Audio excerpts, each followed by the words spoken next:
The 1992 movie, A Few Good Men, is famous for this courtroom argument between Tom Cruise's character, military lawyer Daniel Kaffee, and Jack Nicholson's character, Colonel Nathan Jessup.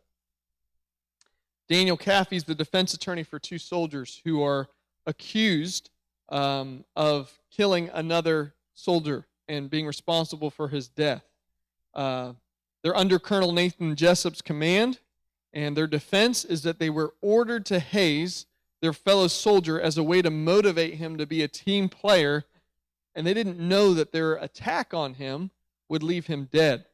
So in this famous scene, the lawyer tries to get the colonel to confess to giving that order as a way to exonerate his defendants. And Jack Nicholson's character says, "You want answers?" And Tom Cruise says, "I want the truth!" And Jack Nicholson says, "You can't handle the truth." And then he spills the truth. And it's much bigger than Tom Cruise or anyone else expected. So maybe that's what you're saying today, is the same thing Tom Cruise character said. I want the truth. I want the truth about life and death. I want the truth about what's happening in the world. I want the truth. Don't we all want to know clearly the difference between right and wrong, good and evil, what life is about? And so it's interesting because there's lines here, right? The search for truth, the search for the answers between good and evil can be great, but it can also be detrimental, because that's exactly what happened in the Garden of Eden, right? Adam and Eve ate from the tree of the knowledge of good and evil, which caused them to be separated from God and caused sin to enter in the world. And so there's a right way to pursue truth, and there's a wrong way. Thankfully, there is a person who is the truth, and that's Jesus Christ. The truth about Jesus is ultimate truth. What do I mean by that? Well, even when I was in college, so many years ago, the big thing was pushing that truth is relative, that people can create their own truth for them, that there is no absolute universal truth that's true for everyone. You create your truth, you live by your truth, and then we'll all get along. Well, that doesn't work, because your truth may contradict with my truth, and then who's right and who's wrong? Well, whoever is strongest, whoever can make the greatest argument or oppress the other person. The thing about the truth of Jesus Christ is it's true for everyone, everywhere, all the time. It's absolute. It's complete. We can't mold it or shape it. It doesn't evolve, and it doesn't change. Who Jesus is and what he says is eternal. And he established this, as we know, the passage John 14:6, where he says, "I am the way, the truth, and the life. No one can come to the Father except through me." This has to be one of my favorite verses, if not yours as well, right? Because he's so clear. I am the way to the Father. You cannot get to God except through me. I am truth. How many times in the Gospels does he say, "Truly, truly, I say to you," or "I tell you the truth"? It's all through there. And then life. He's the author of our life. The reason you're breathing today and you have a thought in your head is because of Jesus. And the reason that you have hope for eternal life is because of Jesus. He wasn't exaggerating here. He was speaking ultimate truth. And so this is his own confession. So I'm going to say today, and this is a very simple sermon. So since truth doesn't change, and it's based on the person of Jesus Christ, how the truth affects your life is ultimately up to your response. So we're going to look at 4 different responses to the truth of Jesus. The first possible response to the truth of Jesus is ignoring it. John 18. If you have your Bibles, you can turn to John 18. I'm going to be jumping around the Gospels today. But in John 18, Jesus is on trial before Pilate. At this juncture, and we've been studying this for the past couple weeks, the religious leaders have wrongly convicted Jesus of heresy, and they're seeking the death penalty.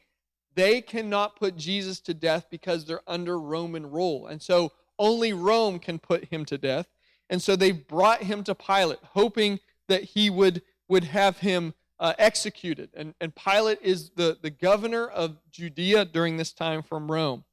And so it's his job, like any court setting, just like in the movie A Few Good Men, it's his decision. He's trying to get to the truth. He's trying to understand what's going on here. He's trying to get a full perspective so he can make the right choice. And so here we have a record in John 18 of his conversation with Jesus. John 18, 33 and following. It's a fairly long passage, so just bear with me. Then Pilate went back into his headquarters and called for Jesus to be brought to him. "Are you the king of the Jews?" he asked him. Jesus replied, "Is this your own question, or did others tell you about me?" "Am I a Jew?" Pilate retorted.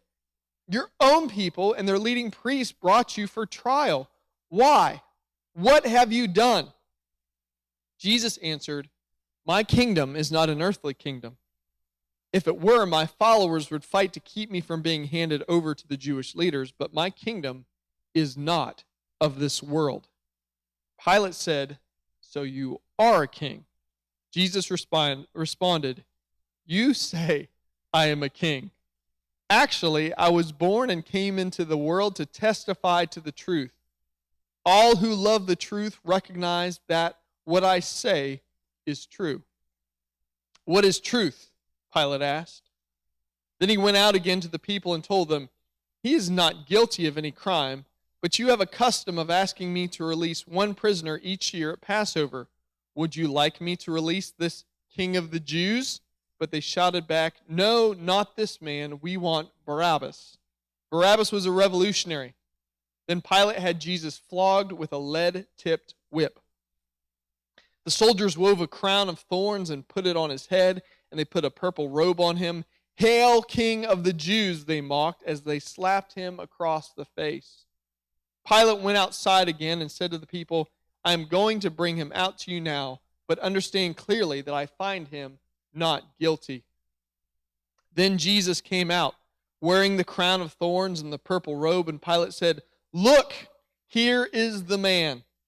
When they saw him, the leading priests and temple guards began shouting, "Crucify him, crucify him. Take him yourself and crucify him." Pilate said, "I find him not guilty." The Jewish leaders replied, "By our law he ought to die because he called himself the Son of God." When Pilate heard this, he was more frightened than ever. He took Jesus back into headquarters again and asked him, "Where are you from?" But Jesus gave no answer. "Why don't you talk to me?" Pilate demanded. "Don't you realize that I have the power to release you or to crucify you?" Then Jesus said, "You would have no power over me at all unless it were given to you from above. So the one who handed me over to you has the greater sin." Then Pilate tried to release him, but the Jewish leaders shouted, "If you release this man, you are no friend of Caesar. Anyone who declares himself a king is a rebel against Caesar."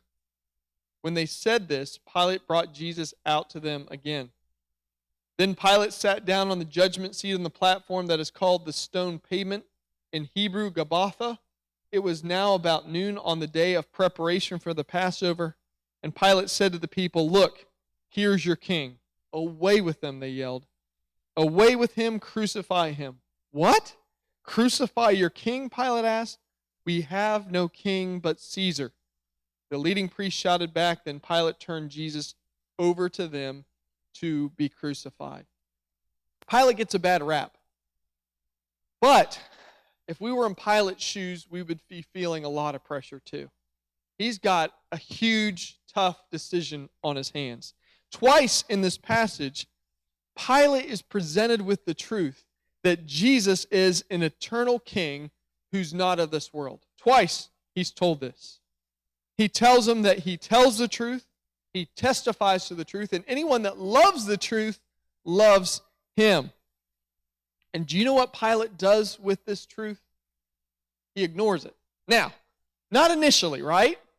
We see Pilate's process. I'm so grateful that we have this insight into this Roman ruler, because the Bible is not just a Jewish book. The Bible is a book for all of us. And Pilate was a real person with real pressures and real insights, real real responsibility held on to him. I think sometimes we think life would be better if we were in positions of power and had more responsibility. You couldn't pay me enough to be Pilate. I would not want that job for anything. He's got to keep the Romans happy. He's got to keep the Jews happy. He's got to make right decisions. He's got to live with those decisions. And so he's stuck between a rock and a hard place. Whether he believes what Jesus is telling him or not, he doesn't believe that he's guilty. And yet, he feels like he's being forced to put judgment upon him. He's feeling this political pressure. And so he's got two choices. Either he's going to put an innocent man to death, or he's going to kill the God of the universe. Either way, it's not a good option. Knowing the truth didn't ultimately change Pilate's behavior at all. He tries to release him, but indirectly, he offers the people a choice.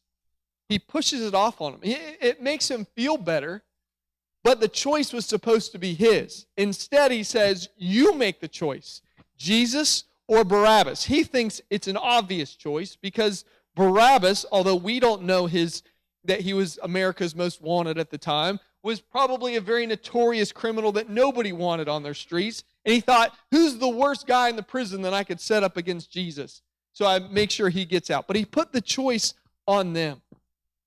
So the knowledge of who Jesus was, the truth, was wasted on Pilate because he chose to ignore it. And what I love about this story is he ignores the truth, not because he doesn't care, he does care. But the pressures of this earth and wanting to make other people happy and to keep his own life and position secure was more important to him than the truth that Jesus is the truth. If he'd received and believed the truth that Jesus told him, that he was King of Kings and Lord of Lords, there would have been nothing that could have stopped him from saving Jesus' life. And so the question is before us as well. You may ignore the truth of Jesus Christ, and it'd be easier for anybody else to pass judgment on you. But it's more complicated than that, isn't it? We have pressures. We have expectations. We have responsibilities. How do we take this truth and not fall by the wayside? Let me give you a key to not ignoring the truth of Jesus, and this isn't in my notes. Think about eternity. Think about all the pressure and all the responsibility and all the people-pleasing that you feel right now, and think about what happens after this life. Do you think Pilate on his deathbed really cared about that pressure anymore? No. So think about eternity. Can I choose the truth of Jesus no matter what it might cost me now? I can't live by ignoring it. The second possible response to the truth of Jesus is to seek to suppress it or destroy it. Suppress it or destroy it. It's well documented that many of the religious leaders and Pharisees and Sadducees chose to reject Jesus. He taught them even from a young age. He was in the temple courts teaching them things that they hadn't learned as grown adults. They heard his teaching. They saw his miracles. They heard reports of it. No matter what he did, it wasn't enough to convince them that he was the Messiah. He was God in human flesh. He was their king. All they could see was a threat to their earthly power and control.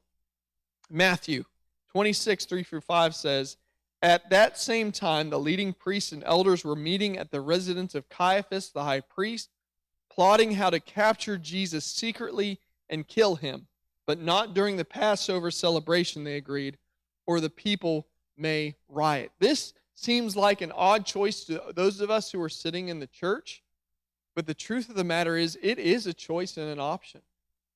We could seek to kill the truth of Jesus Christ if it doesn't fit with our narrative. Fear is the driving force for a person that's living this way because they want the illusion of control. But our lives, every single one of our lives, is out of our control. There are forces happening. I mean, let's just talk about this last week, right? Snow, rain, heat. Any of you control that? Any of you have a magical spell you can put on the weather and give us consistent weather so I can plant crops in my yard? No. Our world is out of our control, and it's in the control of God. And so often you can end up being an enemy of the gospel because you're wanting to be in control. Then, later on, they succeed in killing Jesus. Matthew 27, 62 through 36, they tell Pilate after his death. The next day on the Sabbath, the leading priests and Pharisees went to see Pilate. They told him, "Sir, we remember what the deceiver once said while he was still alive. After 3 days, I will rise from the dead. So we request that you seal the tomb until the third day. This will prevent his disciples from coming and stealing his body and then telling everyone he was raised from the dead. If that happens, we'll be worse off than we were at first." Pilate replied, take guards and secure it the best you can. So they sealed the tomb and posted guards to protect it. I find it interesting that they know the truth. They heard the truth.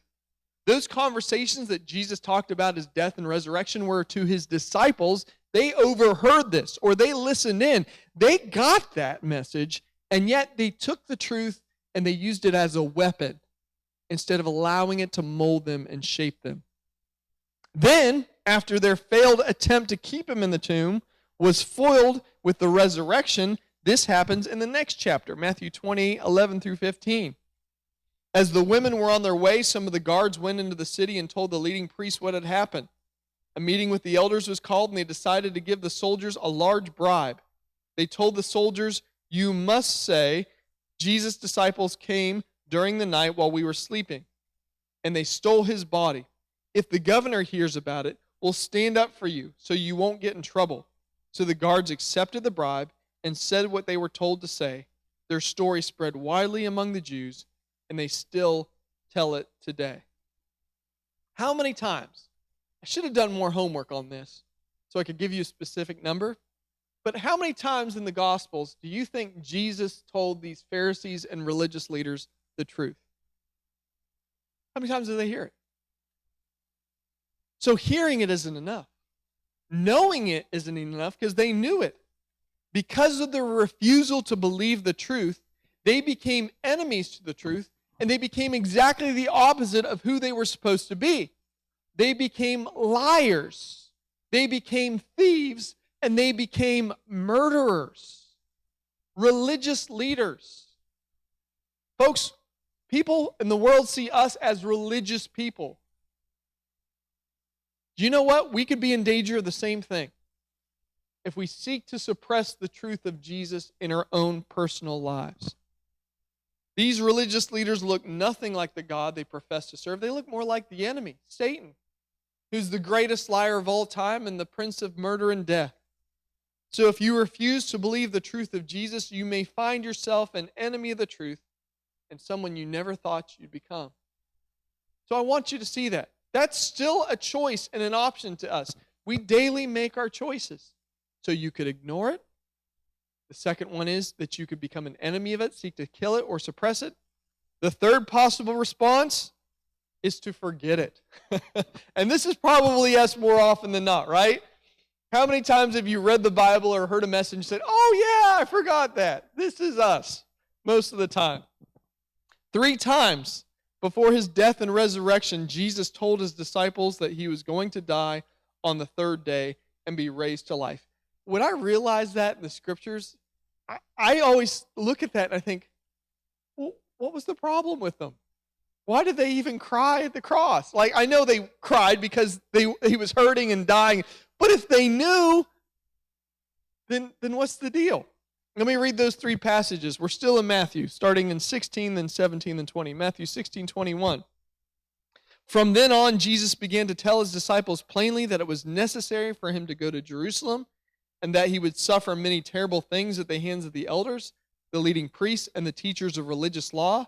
He would be killed, but on the third day he would be raised from the dead. You ever had a movie that just came out, like a premiere, and you didn't get to see it opening night or opening day, and you're like, I don't want to get on the internet, I don't want to talk to anybody, And yet every person you come across tells you exactly what happens in the movie. And then you go see the movie and you act like, well, what happens? That's not going to happen, right? Here, the next passage, Matthew 17. After they gathered again in Galilee, Jesus told them, the Son of Man is going to be betrayed into the hands of his enemies. He will be killed, but on the third day he will be raised from the dead. And the disciples were filled with grief. Well, obviously, they got enough to know that this is sad and this is going to happen to you. We've talked before about Peter scolding Jesus, saying, no, this won't happen to you. The third time, Matthew 20, 17 through 19. As Jesus was going up to Jerusalem, he took the 12 disciples aside privately and told them what was going to happen to him. Listen, he said, we're going up to Jerusalem where the Son of Man will be betrayed to the leading priests and the teachers of religious law. They will sentence him to die. Then they will hand him over to the Romans to be mocked, flogged with a whip, and crucified. But on the third day he will be raised from the dead. He gave them different details every time. 3 times he told them, I have this problem in my household. Not Leah. My wife gets everything I tell her the first time. But my kids, how many times do I have to tell you? Mark's gospel added, 9:32. They didn't understand what he was saying. However, they were afraid to ask him what he meant. Do we suffer and forget because moments where we could get clarification, we don't ask for it? Are you talking about you? When you're saying the Son of Man, is that you, Jesus? Is that who you're talking about? What do you mean the third day? Are you talking like 1, 2, 3 days? Because what really happened was he died on Good Friday, right? That's day 1. You had Friday evening, start of the new days in the evening. Saturday, that's day 2. Sunday morning, that's day 3. Is that what you... I need clarification here. When I was younger, I hated asking for directions. I just didn't want. I wanted everybody to think I knew what was going on. As I get older, I'm like pulling over by the side of the road the first time I see somebody. I'm like, can you help me here? I don't want to waste any more time. My hours are passing. My life on this earth is short. I don't want to lose a moment. Can you help me? They don't ask. So where do we find the disciples on the morning of the third day? Do we see them eagerly waiting at the tomb? The Gospels don't tell us where they are. Maybe they slept in. The truth does you no good if you forget it. Jesus told them 3 times, the greatest moment in human history, the turning point of the universe is going to happen, and you're invited to be there. And they didn't show because they forgot. Now, we're dense. I'll just be honest. We're all dense. Maybe you're not as dense as I am. You probably aren't. That's why we live in the Word. That's why we read it daily. That's why we need each other to remind us of the truth. That's why you're here today. I'm not telling you, most of you, anything that you haven't heard before. But it's like, oh yeah, light bulb. If the disciples are dense and they followed Jesus every day for 3 years, maybe I'm just as much danger of forgetting the truth. So don't fall into that pattern of forgetfulness. The fourth response to the truth of Jesus and the final response is to believe it and live it accordingly. So my example I want to give this morning for the people that believed and lived the truth are 6 women. 6 women. Matthew's gospel records that when Jesus was killed on the cross and buried, both Mary Magdalene and the other Mary were sitting across from the tomb watching. This was news to me. This is something I hadn't seen before. I knew of Joseph of Arimathea and Nicodemus asking for Jesus' body and burying it. I did not know that Mary Magdalene and the other Mary are watching Jesus' body being prepared and put in the tomb. That's a huge insight to me. Everybody else has left. Everybody else has gone home. It's the Sabbath. It's the Passover. We got to get back. They're mourning. They're crying. They are there watching. Jesus being placed in the tomb. They want to know where he is, where his body is going to lie. Now, who's this other Mary? Well, you're going to see through the Gospels that there are 4 Marys recorded at the resurrection. My best guess is that this is Mary, the mother of Jesus, because she was there at the cross, right? Jesus says to John, this is your mother, this is your son, take care of her. Why so many Marys? We've talked about this before. Remember when Naomi lost her husband and her sons, her name meant joyful, and she said, no, call me Mara, which means bitter. So when you have lots of kids, when Emma was born, there was lots of kids named Emma. When Ava was born, there's lots of Avas. That names run through cycles, right? There's more Judahs now than I've ever heard before since I named my son Judah. I'm not a trendsetter. It just happens that way. When there's a name that sticks out in this culture, especially in this culture, names meant something. So when you got a bunch of women named Mary, guess what the attitude of the people is? Bitterness. I don't know if these moms just like, I got another kid. I don't know if that's it or if it's just the oppression of the culture. But there's a bunch of Marys. And so Matthew's gospel relates that these 2 women were on the way to the tomb of the day of the resurrection to visit the tomb. So they watched where he was being laid, they saw him being prepared, and then they went to the tomb after the Passover. Mark's gospel relates that 3 women went, including Salome and Mary, the mother of James. Salome is considered to be the mother of James and John. So I know this is confusing. 2 mothers of a guy named James. One of them we know is the James of John. The other mother, the Mary of James, is probably known as James the Lesser. Mark records that they came to anoint the body. So Matthew doesn't record that they came to anoint the body. They were just going to the tomb. Mark says, no, they came to anoint the body. Luke's gospel says the women, which is really interesting because Luke's gospel tends to have the most detail, and Luke just says, just the women went. John's gospel relates another woman, Joanna, as well as Mary Magdalene, Mary, the mother of James, and several women. So there's at least 6 women who go to the tomb on resurrection morning. The point I'm trying to make is this. We can't say with any certainty that they knew about the resurrection of Jesus Christ because every time it's recorded, Jesus is talking directly to their disciples. But could they have known it? Absolutely. If the religious leaders knew about the resurrection, then most likely they did as well. But what I can tell you today is that they believed Jesus even after his death, and they were not done honoring him. They were still dedicated to Jesus.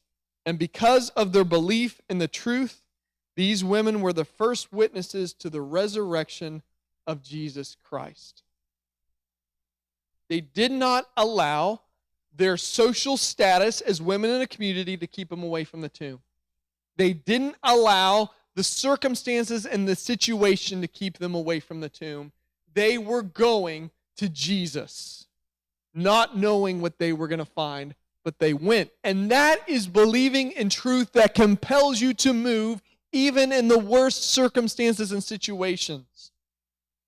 They got to experience the greatest moment in human history. A bunch of Marys. Can you imagine? Everyone was invited. Everyone was invited, and they were the only ones that showed up. So, what are you going to do with the truth of Jesus? And I'm not saying, what are you going to do with the truth? I'm saying daily. Daily. Because what you make, the decisions you make in the big moments are dictated by what you do in the daily moments. What are you going to do with the truth of Jesus? Are you going to ignore it? Don't think it affects your life. And I'm just going to do what I do. There's so many other worries and concerns that I got to deal with. I'll deal with Jesus later. Maybe later on in life when things calm down a little bit. Are you going to fight against it? Well, I'm a Christian. I'm a Jesus follower. I wouldn't fight against Jesus. Oh, really? If you're not being obedient to him, then you're fighting against him. You're suppressing what he wants to do not only in the body of Christ, but in your family, in your community. Don't be an enemy of the cross. The third option, forget about it. We forget all the time. Don't forget. That's why we need community. That's why we need fellowship. That's why we need teaching. Or finally, believe it and pursue it. That's why this message is so timely with Emily's testimony.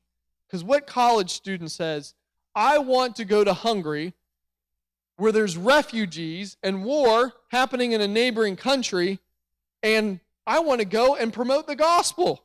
I want to put myself in harm's way. I want to leave the safety of my friends and family and go and do this. It's because she believes in Jesus enough to put her life on the line and pursue him. And she's a woman. Who are you going to be? What an intimate moment. Okay, I'm going to wrap it up here, but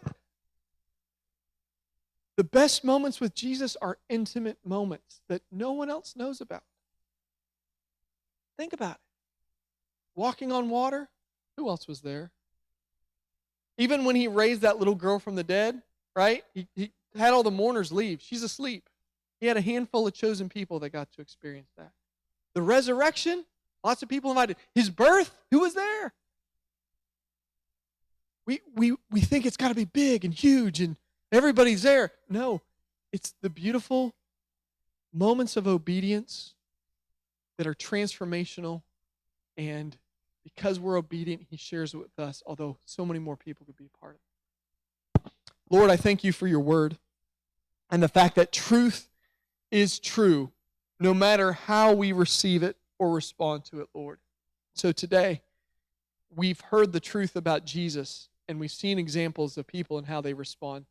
Make us people of truth that will choose to obey it.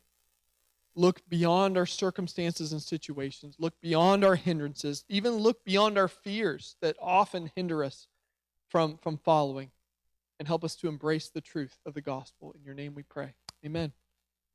I'm going to invite the worship team to come forward, and we're going to close out this